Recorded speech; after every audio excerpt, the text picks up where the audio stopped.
কিরে তুই এখানে কই যাস? ক্যাম্পাসে ক্লাস আছে। তুই জানিস না দুদিন পরে তোর আর আমার বিয়ে? কিসের বিয়ে? তোকে কে বিয়ে করবে? তুই কাজিন আছিস, কাজিনের মতো থাক। সেই ছোটবেলা থেকে তোর আর আমার বিয়ে ঠিক করা আছে, আর এখন তুই আর তোর ফ্যামিলি সেটা অস্বীকার করতেছিস কেন? কিসের বিয়ে ঠিক করা? এই মিথ্যা কথা বলা বন্ধ কর আর সর এখান থেকে, আমার দেরি হয়ে যাচ্ছে।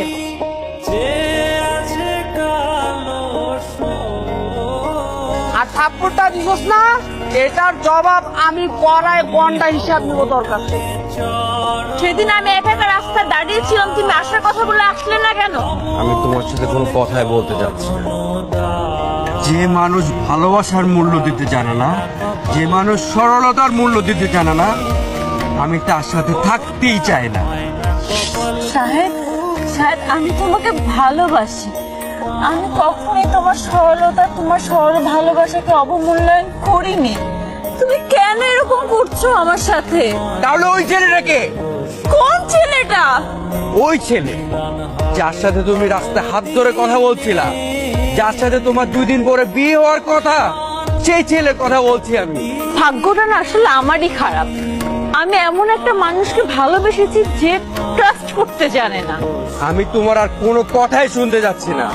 আমি যা বুঝার সব বুঝে গেছি। কিচ্ছু বোঝো নাই তুমি, শুধু ভুল বোঝা ছাড়া।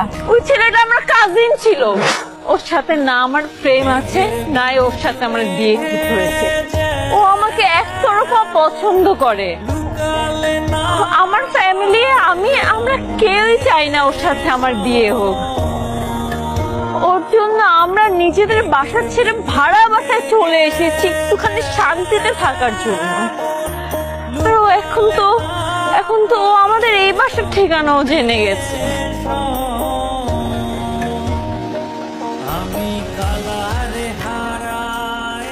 একটা কথা বলি, বিয়ের আগে শ্বশুর বাড়ির লোকজনের কাছ থেকে মাল খেলাম, জানি না বিয়ের পর আজীবন কি কপালে আছে। কি আর হবে, বিয়ের পর আমার হাতে মার খাবা? যতই মায়ের খাই না কেন, এই হাতটা ধরছি না, এটা আমি জীবনেও ছাড়বো না। ছাড়তে দিলে তো? সেটা আমি জানি, তুমি আমাকে জীবনেও ছাড়বে না। আজকে তোমার ভাই কাম প্রেমিক আমাকে যে মাইকটা দিছে, আর তারপর সারা জীবন তো তুমি আসো মাইক দেওয়ার জন্য রেডি হয়ে। ঠিকই আছে একদম। আর কি বললো তুমি এটা? প্রেমিক মানে কি? কেউ একতরফা পছন্দ করলে প্রেমিক হয়ে যায় নাকি? ফাইজলামি করতেছো তুমি এখনো আমার সাথে? তোমাকে আমি এখনই মার দিব। এত মার খেয়েছে শরীরে আর কোথাও জায়গা পাই নেই, শুধু এই জায়গাটা সুরক্ষিত আছে। তুমি চাইলে এখানে মারতে পারো। আমার জামাই, আমি বুঝবো যে আমি কোথায় মারবো। তুমি এত কথা বলো কিসের জন্য? তোমার কাজ শুধু মায়ের খাওয়া আর বাজার করা। শুধু কি মায়ের খাবো আর বাজার করব? ভালোবাসবো না? খুব আসছে সে ভালোবাসতে।